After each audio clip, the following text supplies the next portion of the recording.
Hello everyone, I'm Keting Lu. Today I'm going to introduce our work on learning and reasoning for robot dialogue and navigation tasks. This work was conducted when I'm studying at the USTC and is guided by Professor Shiqi, Zhang, and Xiaoping Chen. Xiaoping Chen is also my advisor. Today I will introduce our work from four aspects. First, I will give a brief introduction and background of our work. Then I will introduce our approach.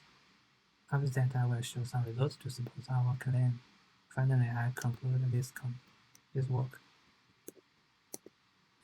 So let's start with the first part. In this work, we aimed to solve an indoor delivery problem of a service robot. So here is our task definition. Consider an indoor scenario. A robot first needs to dialogue with people to find out the delivery task's goal location, which is called a dialogue task. And then it takes navigation tasks to complete the delivery task, which we call navigation task. The figure shows our lab's robot Kejia, and all the experience of this work was conducted using Kejia robot. So, how to complete this kind of tasks? One popular way is knowledge representation and reasoning, where our objective is to concisely represent with declaratory knowledge and robustly reason with it. Here I briefly introduce two methods of KR. One is ASP and another is PLOG, which extends ASP to support probabilistic reasoning. ASP usually consists of a set of logic rules. Each rule has two components called head and body, and all rules can be read as if body is true, we can infer that head is true. As for PLOG, besides ASP rules, it has probabilistic rules.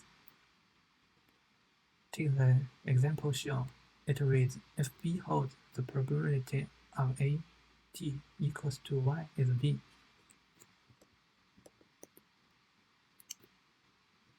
In this work, we have chosen PLOG for its probabilistic reasoning, and here we take a navigation task as an example to show how PLOG represents knowledge.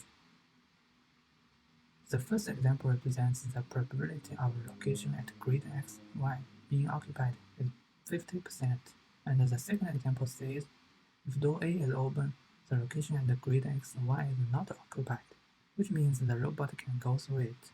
So, in this way, we can define many rules to describe a nearly perfect world model of a certain task. However, the knowledge doesn't change all the time and cannot respond to external changes. So to respond to external changes, we need another skill. Here we choose reinforcement learning since it's powerful learning ability. Even though environment changes, reinforcement learning usually maximizes the long-term rewards, and a reinforcement learning problem often needs to define some basic components. For example, it needs to define state, which is the internal representation of an agent. An action means an agent's behavior, and after an agent has done something, it will receive feedback of the environment, which is a reward. Sometimes we will also define the transition function, which describes how the environment will change after receiving the agent's action. If agent needs to learn its translation function, we call it model-based reinforcement learning. Otherwise, it is model-free reinforcement learning. Again, we take a navigation task as an example to show how model-based RL works. First, agent will be told to reach a target location, and then it will use its current policy to try to reach the target location. Usually it needs to try many times.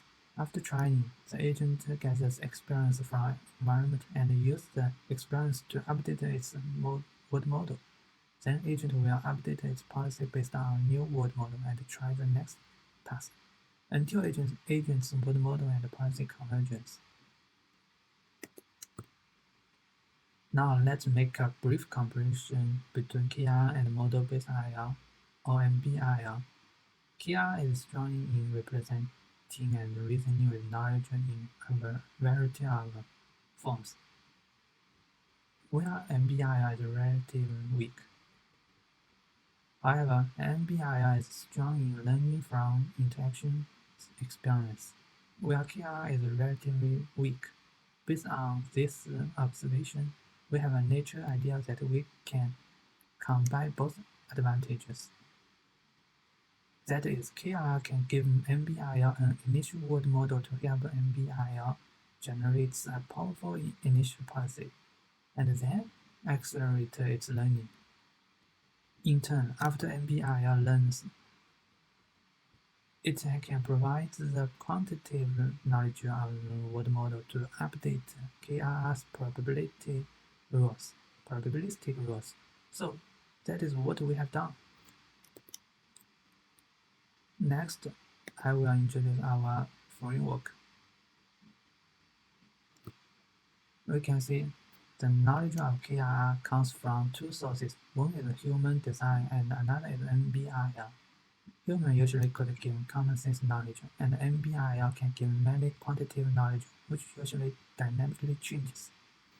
Once KR updates its knowledge, it can use the latest one to complete the next task.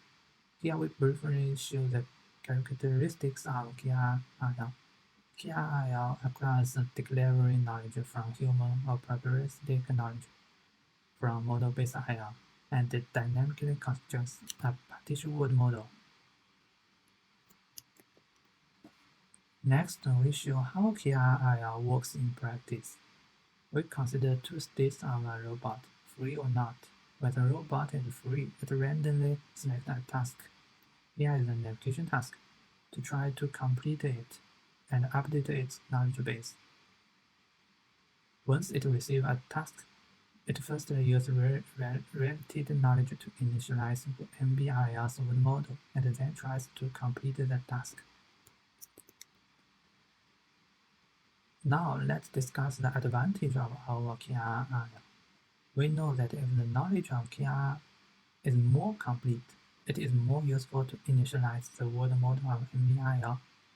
For example, we should add such as time, weather, and all other related factors into state space. Because if the robot knows how now it is sunny morning, it should keep away from east-facing windows. If it is uses lesser sensors.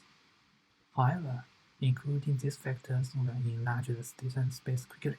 So, rather than directly including all factors, KRIL computes action policies accounting for a larger number of domain variables by knowledge representation and reasoning.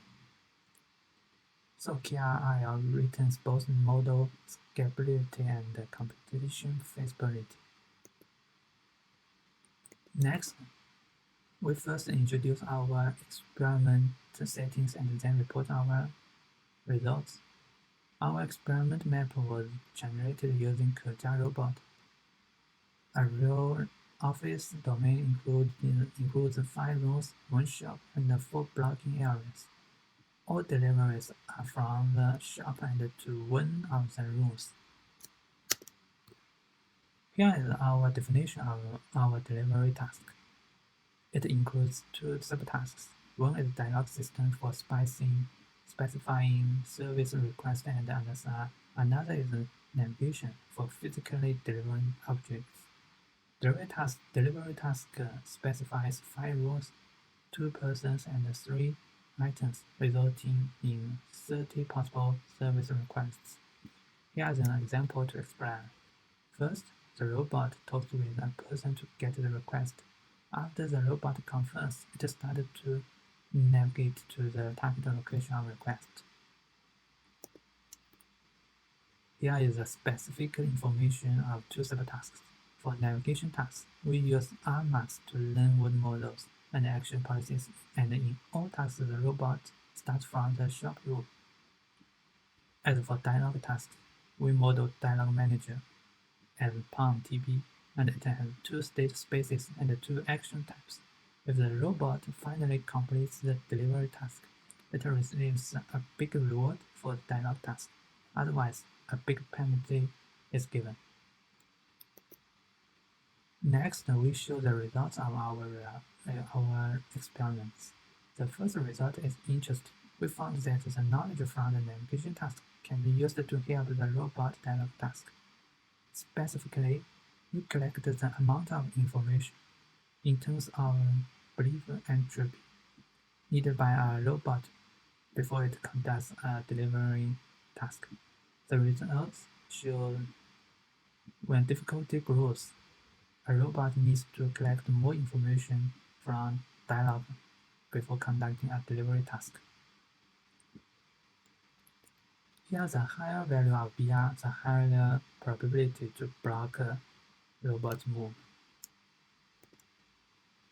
We also compare the KRIL and a baseline on the delivery tasks, and it shows KRIL improves the quality of policy and outperforms the baseline in all blocking rate settings.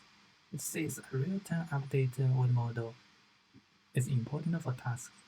If you are interested in other experimental results, please refer to our paper. Now finally, we conclude our work. First, we developed a KRIL framework that integrates computational paradigms of logical probabilistic knowledge, representation, and reasoning, and a model-based reinforcement learning. Results on delivery tasks suggest that the learned knowledge from RL can be represented and used for reasoning by the KRI component, enabling the robot to dynamically generate task-oriented action policies. Thanks for watching the video. If you have any question about this work, please do not hesitate to contact me or co-authors of this paper.